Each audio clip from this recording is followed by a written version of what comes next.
Okay, so like we see these fashion ads, right? Airbrush models, perfect everything. And it kind of makes you wonder what happens when we switch things up a bit? Like, what if we saw more plus size models? Would it actually change how we feel about a brand? It's a really interesting question, especially now with all this focus on, diversity and inclusion. More and more brands are trying to figure out, like, what's the impact of showing different body types? And there's some new research that digs into this. It's called Get This, Empowered by Representation: How Plus Size Models Create Brand Evangelists. It was published just this year in Psychology and Marketing. Oh, wow, 2024 already. Yeah, can you believe it?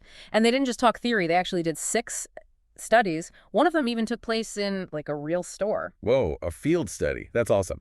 Makes it so much more, like, applicable to what's actually happening out there. Totally. Okay, so let's break it down. What exactly were these researchers trying to find out?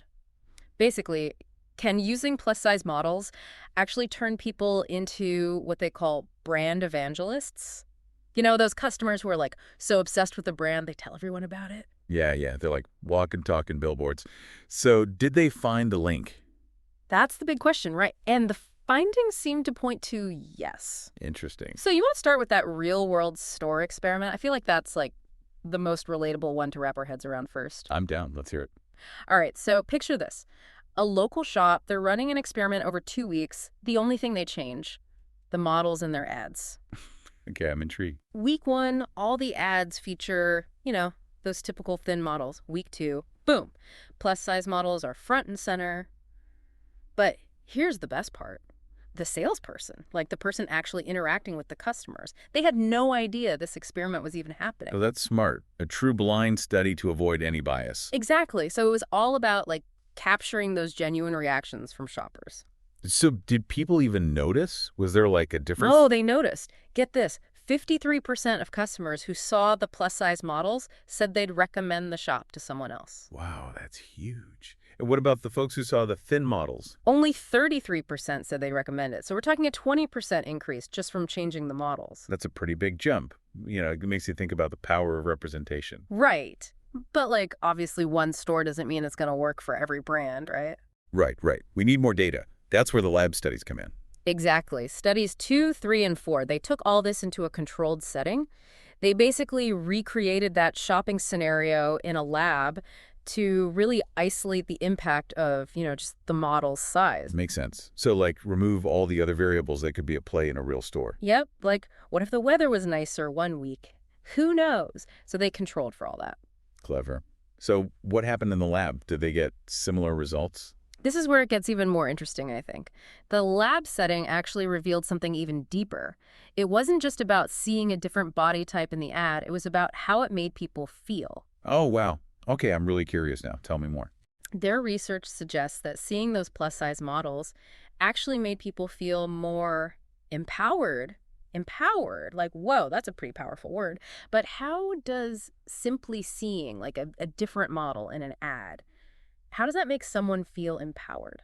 It's a great question, and it kind of goes back to like how we're constantly bombarded with images, right? And so often those images don't reflect, our own bodies or experiences. Yeah, it can be really easy to feel like you don't quite measure up to. Exactly. Like you're not the ideal. Which, let's face it, none of us really are. Exactly. And that's where like this idea of representation comes in. Because when a brand is showing those different bodies, it can feel like they're saying, Like, hey, you belong here too. yes. Yes. And that validation, like being seen and valued for who you are, can be incredibly empowering, especially in a consumer context where, let's be honest, there's a lot of pressure to look a certain way. Totally. So it's about feeling seen, feeling validated, all of that. But does that automatically mean someone's going to like run out and tell all their friends about this brand? That's the million-dollar question, right? Yeah.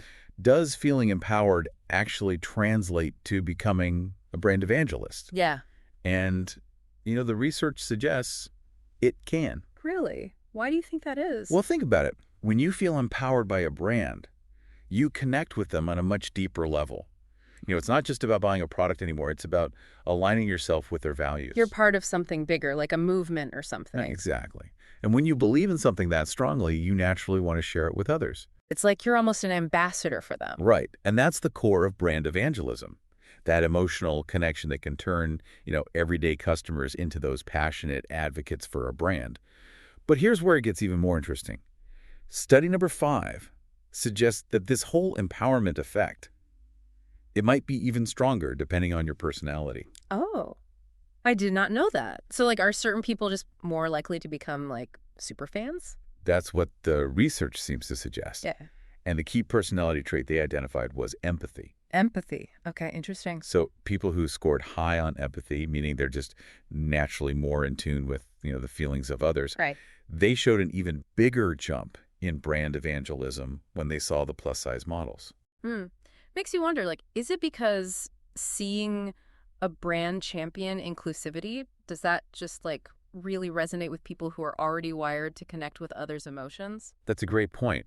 For them, it's not just about a different body type in an ad. It's like a statement about social justice, about a brand that's actively trying to create a more inclusive world. Which is something they really value. Exactly. And that strong alignment of values, that can be a powerful motivator to become like a true brand advocate. Totally makes sense. So we've got empathy. Were there any other, like, personality types that they looked at? Yeah, they did. Study number 6, this one was interesting. It found that people who were highly materialistic, like really driven by possessions, they weren't as swayed by the plus size model. Oh, really? It's like their own desire for things kind of overshadowed anything else. It's possible.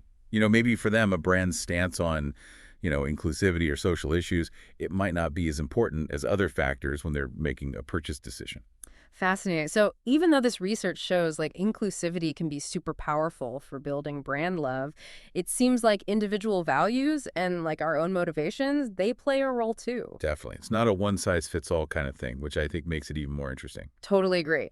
Okay, so we've covered a lot of ground here. This research has really opened my eyes to like the whole world of plus size models and brand evangelism. Who knew it was all so Right, nuanced? I know. And we've Yeah. just barely scratched the surface of these studies. There's like so Yeah. much more to unpack. But even just this little glimpse, I think it shows just how much potential there is for inclusive advertising to, really change the game. Absolutely. Okay, so before we, totally geek out on all the details, what are some of the things that brands need to consider if they want to make sure their efforts are like actually genuine and resonate with people? I think the biggest thing is authenticity. Like if it feels like a brand is just like jumping on the inclusivity bandwagon just because it's trendy, people can spot that a mile away. Yeah, it can't be like checking a box, right? Exactly. It's got to be like woven into the DNA of the brand, their values, their actions, everything. So like if a brand is truly committed to inclusivity, chances are they already have a pretty diverse customer base, Right. right? So it's not even necessarily about like trying to attract a whole new group of people. It's more about acknowledging the people who are already there. Exactly. And celebrating that. Like the world is full of so many different people, so many different bodies, and that's a beautiful thing. And for a lot of consumers, seeing themselves represented, it's not just like a nice bonus. It's a sign that this brand like gets them. Yes. And that can be huge for building loyalty, like we've been talking about. It makes you wonder, like, could there be a downside to not being inclusive? Oh, that's a really good question. Could a brand actually like hurt itself by not showing different body types? Right. It's definitely something to think about, especially now, everyone's talking about representation and social responsibility and And social media plays a huge role in that too. Like people eh, can call out brands so easily now. exactly. So yeah, I think those conversations are only going to get louder Yeah. and brands can't afford to ignore them. It's a whole new world out there. Mm. Wow, this deep dive has been, I don't know about you, but it's given me a lot to think about. Me too. Like we knew inclusive advertising was a thing, but seeing the actual research, how it impacts people on like an emotional level. And that it can actually translate to, more brand love, more recommendations. Yeah.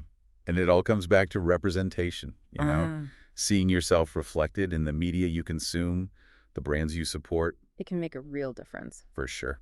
Well, on that note, I think it's time for us to wrap up this deep dive. But for our listeners who want to see all the nitty-gritty details of the research, we'll be sure to link to the full study in our show notes. Definitely check it out. Like we said, we just scratched the surface today. And on that note, one final thought for everyone to ponder.